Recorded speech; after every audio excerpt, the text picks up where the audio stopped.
Hello మూవీలవర్స్. రామం Raghava first time direction చేస్తున్న Dhanraj hit కొట్టడా లేదా? So నాకైతే ఈ సినిమా నచ్చింది భయ్య. సో తన యాక్టర్గా డైరెక్టర్గా పాస్ అయ్యాడని చెప్పాలి.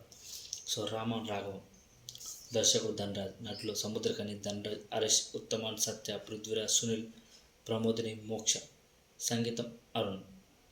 సో తెలుగు తమిళంలో ఒకేసారి రిలీజ్ అయిన సినిమా. సో కథ: అమలాపురానికి చెందిన దశరథ రామం సముద్రకని రిజిస్టర్ ఆఫీస్లో ఉద్యోగి. నెత్తిన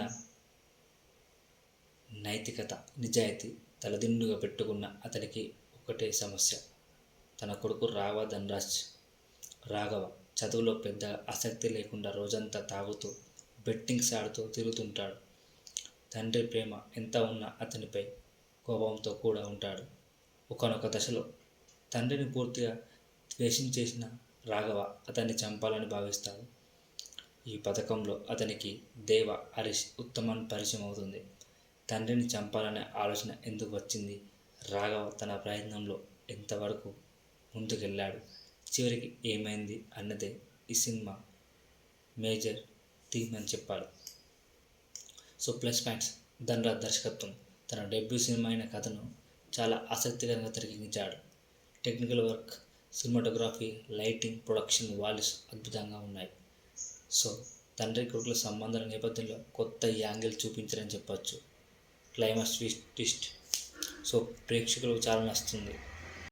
సో ప్రేక్షకులు అంచనాలకు భిన్నంగా రాసిన ఒక ఎమోషనల్ నడిచింది. సో తండ్రి పాత్రలో అద్భుతంగా నడిచి ప్రేక్షకుల హృదయాన్ని తాకాడు సముద్రకని. Already prove. అందరూ రఘువరన్ బీటెక్ సినిమా అంటున్నారు, కానీ కాదు. ఆ సినిమా వేరు, ఈ సినిమా వేరు. So minus points: music, background score మరింత పవర్ఫుల్గా ఉంటే మరింత అటాచ్మెంట్ కలిగేది. హీరోయిన్ పాత్ర లేని సమాధానం. హీరోయిన్ స్క్రీన్ ప్రెజెన్స్ తగ్గించడం వల్ల ఆమె క్యారెక్టర్ లోతుగా అనిపించలేదు. సో తండ్రి కొడుకుల మధ్య ఎమోషనల్ కొంచెం బలంగా ఉంటే ఇంకా బాగుండేది. ముఖ్యంగా రాఘవ పాత్ర ఎందుకు ఈ స్థాయి దిగజారిందనేది పూర్తిగా క్లారిటీ ఇవ్వలేదు. సో ఫైనల్గా చెప్పాలంటే రామం రాఘవం మంచి ఒక ఎమోషన్, బలమైన తండ్రి కొడుకుల మధ్య నడిచే డ్రామా. కథ, నటన బాగున్నా కొన్ని కథన లోపల ఉండడంతో ప్రేక్షకులను పూర్తిగా కట్టిపడలేకపోయింది. అయితే ధన్రాజ్ డెబ్యూ దర్శకుడుగా ప్రయత్నం చేశాడు, కానీ మంచి సినిమా తీశాడు. మంచి హిట్ సినిమా. ప్లీజ్ సబ్స్క్రైబ్ చేయండి, లైక్ చేయండి.